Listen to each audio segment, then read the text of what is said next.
Palavra aberta. Olá, ouvintes que acompanham a Rádio Itatiaia. O Palavra Aberta de hoje debate o projeto da dosimetria, que está no olho do furacão das discussões políticas aqui no país. Defendido com unhas e dentes pela direita, principalmente pela chamada ala bolsonarista, o PL, na prática, no formato final que foi aprovado, reduz as penas dos condenados envolvidos nos ataques de 8 de janeiro de 2023 e também nos condenados envolvidos na chamada tentativa de golpe de Estado aqui no país. Se virar lei neste formato que foi aprovado, segundo especialistas, o texto vai beneficiar bolsonaristas condenados nos ataques às sedes dos três poderes e também generais e até o ex-presidente Jair Bolsonaro pela chamada trama golpista. No entanto, o texto terá que enfrentar mais um desafio. O presidente Lula já declarou que vai vetar o projeto. Informações de bastidores, inclusive, dão conta que o presidente Lula deve realizar um evento, uma espécie de ato simbólico, no dia 8 de janeiro, na próxima semana, para vetar esse projeto e fazer toda uma discussão política em torno disso. Para falar sobre esse assunto, recebo dois especialistas aqui na Itatiaia.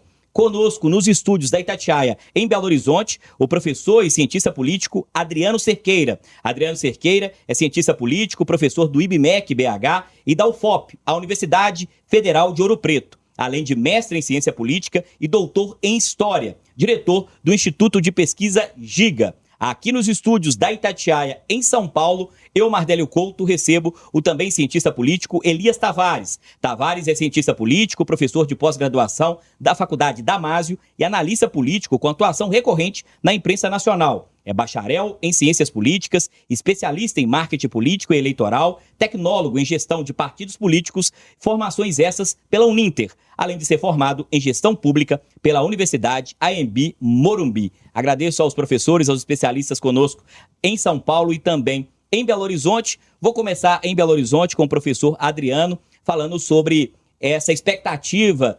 Professor, o senhor acredita que, de fato, o presidente Lula vai vetar, como disse, esse projeto da dosimetria? E o senhor acredita em vetos parciais ou aquele veto total, vetando na integralidade esse texto? Bom dia, obrigado por conversar com os ouvintes aqui da Itatiaia. Bom dia, Mardélio. Bom dia, professor Elias, os ouvintes, da Itatiaia. É sempre um grande prazer estar com vocês. Sobre o assunto, eu acredito que a tendência, até porque ele vai ter essa comemoração, no dia 8, acredito que o Lula deve fazer veto sim. Eu estou em dúvida se deve ser total ou parcial. Eu tendo a pensar que deve ser parcial, talvez concentrando mais junto os chamados articuladores, dessa também chamada trama golpista, e talvez beneficiando aqueles que estavam lá nos atos de 8 de janeiro. Mas, enfim, é muita especulação, mas eu creio que deva acontecer algum tipo de veto. Acredito que deva ser mesmo parcial. Professor Elias, queria fazer um questionamento para o senhor. Seja bem-vindo aqui a Itatiaia. Havia uma preocupação de pessoas que eram contrárias a esse texto, que eventualmente esse projeto poderia beneficiar outras pessoas com outros crimes, além da trama golpista e além dos atos do 8 de janeiro. Mexeram no texto e disseram que agora ele vai beneficiar apenas essas pessoas. Mas o que desagrada a esquerda e desagrada o presidente Lula. Ele já declarou que vai vetar o texto. O senhor acredita na integralidade ou num veto parcial? Bom dia, seja bem-vindo. Bom dia, Mardélio. É uma alegria muito grande estar aqui, como falei pela primeira vez. Bom dia também ao professor Adriano, que também participa desse grande debate. Para mim é uma honra muito grande. Bom, a minha aposta ela vai ser diferente do professor Adriano aqui. Eu acho que ele tende a fazer o veto total, até porque esse tema, Mardélio, ele já não é mais um tema somente estrutural ou de governo, ou de estratégia. Ele entra numa pauta política totalmente e política partidária, inclusive, Esse dia 8 de janeiro já virou simbólico, principalmente pelo Partido dos Trabalhadores, como um dia D ali para eles fazerem atos, para eles fazerem peças publicitárias justamente focado nesse campo ideológico da esquerda. E o Lula, até mesmo para agradar esse eleitorado, o Lula tem tomado essas ações de agradar mais a esquerda, eu entendo que caminha para um veto total. Essa é a minha aposta, justamente pelo fato de estarmos no ano eleitoral e que agora toda a pauta se torna simplesmente eleitoreira e política, Professor Adriano, aí gostaria de colocar um pouco uma pimenta aqui, uma pimenta mineira nessa discussão. O presidente Lula disse que vai vetar, mas o Congresso aprovou esse texto até, apesar de muita discussão, muitos embates, aprovou até com uma relativa folga ali nessa reta final. O presidente Lula fazendo um evento, vai usar isso politicamente, claro, como destacou aqui muito bem o professor Elias, mas o Congresso está trabalhando, a gente já tem informação de bastidores, para derrubar os vetos do presidente Lula. Então, e não é meio um jogo de cena, cada um fazendo o seu lado e se promovendo, ou seja, esse texto pode acabar sendo aprovado? O que o senhor fala sobre esse cenário? Não, eu acho que muito certamente, havendo veto, o Congresso vai reagir como aconteceu muito ano passado e tem maioria suficiente, principalmente na Câmara dos Deputados, mas também no Senado, vai agir no sentido de vetar o veto, né? Digamos assim, derrubar o veto do presidente Lula. Eu acredito que isso vai acontecer caso aconteça o veto, porque há uma certa aderência, né, nos partidos mais de centro, centro-direita, com os próprios mais à direita, com relação a essa questão, não propriamente da anistia, né, porque não avançou como se poderia avançar, mas se avançou nesse consenso em torno da dosimetria, entendendo que houve alguns exageros, né, nas condenações. Então, a tendência, ao meu ver, sim, é de derrubar o veto, qualquer que seja total ou parcial, que o presidente Lula venha apresentar. Eu acho que vai ser esse o caminho que o Congresso vai fazer. Professor Elias, se o presidente Lula já tem essa leitura que o Congresso deve derrubar o veto, esse ato do 8 de janeiro não é meio um palanque político? Como eu falei anteriormente, Mardelli, é simplesmente um palanque político, né? Não estou dizendo que, inclusive, o país não pudesse relembrar esse dia fatídico do dia 8 de janeiro. O problema é um partido político querer tomar, né, a bandeira dessa pauta, enfim, se isso fosse da sociedade civil organizada, se isso fosse alguma questão, né, do judiciário, seria muito bem-vindo a discussão e lembrar porque foi um dia ruim para o país, né? Agora, o problema é que se partidariza. Agora, o mais interessante que eu acho de tudo isso é que virou um samba do crioulo doido, né? Porque a gente teve ali, inclusive o líder do governo no Senado, o senador Jacques Wagner, né, disse que isso fez parte de um acordo, ou seja, é um acordo da dosimetria, quer dizer, não é mais anistia, como o professor Adriano colocou, entra na questão da dose das condenações, mas que o Lula desconhece, então gerou até um certo constrangimento para essa própria sigla, né, do PT, porque o Lula diz que reconhece qualquer acordo de que foi feito no Congresso Nacional, e a secretária, a ministra Gleisi Halsmann, diz a mesma coisa, que se o Jacques Wagner fez algum tipo de acordo com a oposição, e segundo o Jacques Wagner, isso foi feito num pacotão ali de interesses do governo, que é, inclusive, motivo suficiente, né? É ação suficiente ao líder do governo no Senado, que é discutir, que é abrir mão, enfim, a gente pode dizer que isso está dentro das atribuições de um líder de Senado, né? Mas que gerou um grande constrangimento para o senador e também para o próprio governo, né? Quer dizer, a princípio se vendeu um grande acordo, né? Mas que o Lula disse, não, eu não reconheço esse acordo, e aí a gente fica na dúvida se isso foi um jogo jogado, quer dizer, fala que vai fazer e depois eu veto, né? Mas a gente entende que isso está servindo muito mais de constrangimento do que um acordo em si feito pelo líder do governo no Senado, né? Esse é um ponto muito importante. O professor Elias antecipou minha próxima pergunta aqui sobre essa questão. Você, ouvinte internauta, entendeu bem. Vários jornalistas apuraram, jornalistas que estão no dia a dia ali de Brasília, que teria acontecido esse acordo, acredite se quiser, entre base governista do presidente Lula, entre a esquerda e a direita, envolvendo esse projeto da anistia, e que a base governista do presidente Lula teria não dificultado a aprovação desse projeto, para a gente ser aqui, no mínimo, razoável, teria entrado num acordo. E aí você, ouvinte, pode estar se perguntando o que o governo Lula ganharia, o que a base governista ganharia em troca de concordar com o PL da dosimetria. O professor Elias já destacou bem. Eles votariam ali para o texto não travar em relação à dosimetria, favorecendo a direita. Em troca, a direita votaria ou tentaria não travar projetos importantes, principalmente relacionados a finanças do governo federal. O presidente Lula foi bem assertivo e disse, não, se ocorreu um acordo, eu não estou sabendo. E ele usou até uma expressão, se o presidente da República não sabe, não teve acordo. Mas, professor Adriano, a apuração dos nossos colegas jornalistas e de vários veículos diferentes que atuam em várias frentes dão conta que teria acontecido esse acordo do bastidor. Aí eu reforço a pergunta que eu fiz anteriormente. Se foi tudo combinado, esse evento do 8 de janeiro, a derrubada do veto, é tudo um jogo político? Tem muita espuma em cima dessa história aí? Pode ser um jogo de cena, professor? Não, a gente está entrando num teatro para assistir o espetáculo das eleições deste ano, né, de 2026. É evidente que o governo vai tentar trazer, né, na pauta a questão do golpe, que a direita é golpista, que quem defende a democracia é o Lula, é o PT, e o ponto de partida vai ser esse evento de 8 de janeiro, isso é claro. E ao mesmo tempo a gente tem esse contexto em que o governo é muito fraco na articulação de sua pauta junto ao Congresso Nacional, porque tem uma grande oposição, principalmente na Câmara dos Deputados, e aí o exercício, né, de uma pauta do Congresso tem que ser uma articulação entre os dois lados.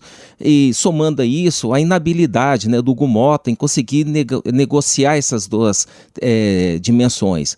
O Arthur Lira era muito mais habilidoso, conseguia fazer o Congresso funcionar negociando cada um dos lados, sem se aderir muito a um dos lados, tentando manter uma certa independência, mas o Hugo Mota está falhando nisso. Então, o que é que acontece? Você tem esse processo que tudo indica que foi feito um grande acordo entre os partidos, e eu acho que partes também dos parlamentares do PT, talvez o próprio PT, no sentido de avançar a dosimetria, mas ao mesmo tempo facilitar para o governo o avanço da agenda, principalmente a agenda econômica, porque o Brasil está numa situação financeira muito ruim, né, que se agravou durante o governo Lula, inclusive. Então é necessário dar um certo destravamento, ainda mais porque é um ano eleitoral. Então eu acho que os sinais que a gente vê, né, de fumaça são indicativos de que sim, tem esse acordão mesmo. Professor Elias, aí a gente toca num ponto importante. Se acontecer um acordo de bastidores, quando vem à tona, a imprensa divulga, pega mal para o presidente Lula, para o governo dizer que concordou com um acordo que beneficiaria bolsonaristas. O senhor acredita que depois que esse assunto veio à tona, por isso que o presidente deu essa declaração, porque no fim das contas acabou sobrando na conta do Jacques Wagner, né? Ele até deu uma declaração, estou recuperando aqui, ele diz, não me envergonho do que fiz, fazendo referência a esse acordo. Aí parece que o presidente Lula quis se distanciar e colocar na conta do Jacques Wagner, né? O Lula ele tem essa característica, né? Ali no começo da negociação do tarifaço, ele também colocou Geraldo Alckmin para assumir o protagonismo para ali, justamente no sentido de que, olha, se der certo é o governo, se der errado foi a estratégia do vice-presidente da República, né? Nesse caso em específico, como eu falei, gerou constrangimento, porque você tem, né, a ministra dizendo que não, você tem o presidente dizendo que não, e o senador, né, Marcelo, ele foi senador eleito pelo povo do seu estado, mas líder do governo ele foi escolhido justamente pelo presidente da República para representar o governo, né? Então, quer dizer, se há ali, né, vamos dizer, uma insubordinação do senador, por que o presidente não fez a troca do seu líder de governo? Ele pode fazer isso a qualquer momento, né? O cargo de líder do governo ele é de livre provimento. Ele não é um cargo que vai junto com a cadeira de Senado, né? Então, simplesmente, eu acho que para dar uma resposta e, de fato, colocar dúvida no eleitor e na população, no sentido de que, poxa, o Jacques Wagner pisou na bola, né, tomou uma atitude isolada, eu entendo que o presidente deveria ter tirado esse senador da liderança do governo e falar, olha, eu estou afastando porque ele fez um acordo que não devia. Se não o fez, traz mais estranheza ainda esse ponto, né, do que a gente está falando aqui. Professor Adriano, aí eu vou para um outro ponto. Como os parlamentares se comportaram em relação a essa questão do PL da dosimetria? Isso vai ter impacto nas urnas? Eu digo pela seguinte questão. O presidente Lula diz que vai vetar o projeto. Os deputados dizem que vão trabalhar, o Congresso diz que vai trabalhar para derrubar o veto. Vários parlamentares já deram essa declaração. Então a gente pode falar assim, em bom português, que cada um está jogando para sua base para tentar se reeleger e jogando ali, falando com os convertidos, digamos assim? Com certeza eu acho que sim, porque a gente vê o eleitorado bem dividido há muito tempo, né? Aqui não apenas no Brasil, mas no mundo, acho que né, por várias razões que está acontecendo, e os resultados das últimas eleições, principalmente no âmbito do Congresso Nacional, têm mostrado um crescente avanço, né, da centro-direita e direita. E esse assunto é de forte interesse e de grande mobilização dessa fatia do eleitorado. E ao mesmo tempo, é uma oportunidade para os partidos mais ao centro, mas também próximo da centro-direita, de tentar articular uma chapa de oposição contra a possível recandidatura do Lula. Eu falo possível porque não foi oficializado, mas a gente sabe que é praticamente certa. Então, em torno desse acordo da dosimetria, pode estar se desenhando uma definição de como que vai ser a disputa presidencial. E aí, vamos lembrar que é uma eleição também estadual, 2 senadores, né, deputados federais, estaduais. Por tudo isso, eu acho que essa dosimetria já está mostrando como que vai ser esse jogo político eleitoral deste ano. Os senhores já mencionaram isso muito bem aqui no programa. A dosimetria, digamos assim, é uma versão light do que seria a anistia. A anistia seria o perdão total. Então, professor, se eu me corrija se estiver errado, professor Elias, mas nesse formato atual do texto, que está nas mãos do presidente Lula, mesmo se os vetos forem derrubados pelo Congresso, não há perdão. Então, no formato que está, o texto não deve permitir o retorno às urnas, por exemplo, do ex-presidente Jair Bolsonaro. Pelo menos é o que diz o texto, né?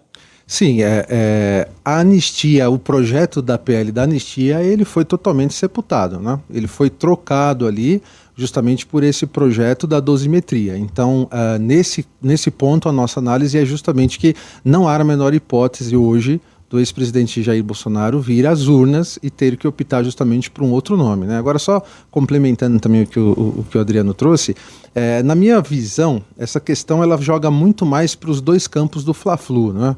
Porque se você olhar o eleitor comum, ele não está preocupado com dosimetria e nem mesmo com anistia, né? Então, por isso que essa pauta ela é uma pauta binária e que interessa de um lado à esquerda, de um lado à direita, e que são coisas totalmente antagônicas. Por isso que a gente percebe essa vontade, né, essa estratégia do governo, do presidente Lula, de sobrepor e fazer o veto total, porque seria uma conquista partidária, não é uma questão de governo, não é uma questão que interessa aos cidadãos, não, é simplesmente um jogo do Fla-Flu, né? E do outro campo, você tem uma oposição hoje forte, de certa forma, que impõe algumas derrotas para o governo, que quer impor justamente falar, olha, a gente conseguiu fazer a dosimetria mesmo com um governo que é contra a essa ação, né? Então é muito mais um Fla-Flu do que uma questão que vai mobilizar a opinião pública e etc, né?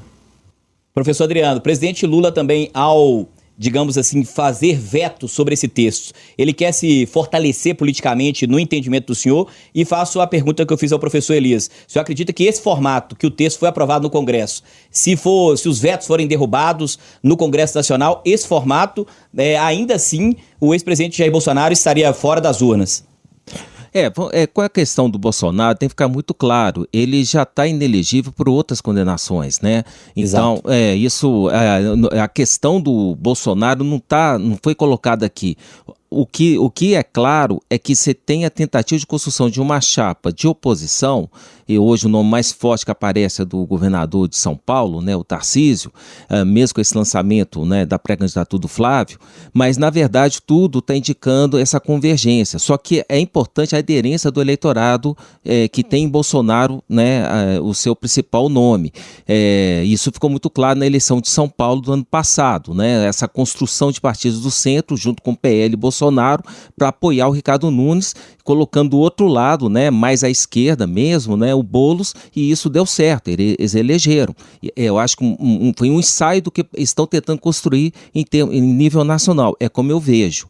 Agora, essa questão do Lula é importante porque ele andou perdendo durante o governo um pouco da sua base à esquerda. Então o Lula intensificou muito ações mais à esquerda, como essa discussão contra o Trump, agora essa questão da dosimetria, do PL, da anistia, enfim, justamente para tentar mobilizar a sua base, que andou um pouco desgarrada dele. E com certeza vai ser esquerda e direita que vão conduzir candidaturas, e aí o centro vai ser total ou parcialmente mais atraído por um desses dois lados, como aconteceu nas últimas 2 eleições presidenciais. Professor Elias, nosso tempo está terminando aqui, mas eu queria fazer uma pergunta rápida para os senhores aqui. O senhor acredita que nesse processo de eventual derrubada desses vetos do presidente Lula sobre o PL da dosimetria no Congresso, isso pode interferir de alguma forma na candidatura do senador Flávio Bolsonaro, que ele já disse em algum momento, recuou depois, mas disse que a candidatura dele poderia ter um preço. Isso pode envolver essa derrubada de vetos no Congresso ou o senhor acha que ele segue firme até o final? Não, eu não acho que ele talvez chegue até o final, mas eu também não acho que esse é o ponto que vai fazer ele desistir. Deve ser outro preço, mas não a questão só da dosimetria como está, porque já não atende aos interesses da família Bolsonaro. Professor Adriano, para a gente encerrar, sua avaliação sobre esse ponto. Essa candidatura do Flávio pode entrar nessa derrubada dos vetos no Congresso, na leitura do senhor, ou não tem relação direta? Não, eu acho que está no bojo, mas não é o resultado final dela. Eu acho que esse arrasto dessa pré-candidatura vai acontecer nos próximos meses. Acredito que lá para março já vai se dar alguma definição. Eu acho que tudo está caminhando para um acerto, um entendimento com um candidato mais ao centro, né, centro-direita, e que não seja propriamente o Flávio Bolsonaro. Agradeço aos professores, opiniões, análises para você ouvinte formar a sua própria opinião.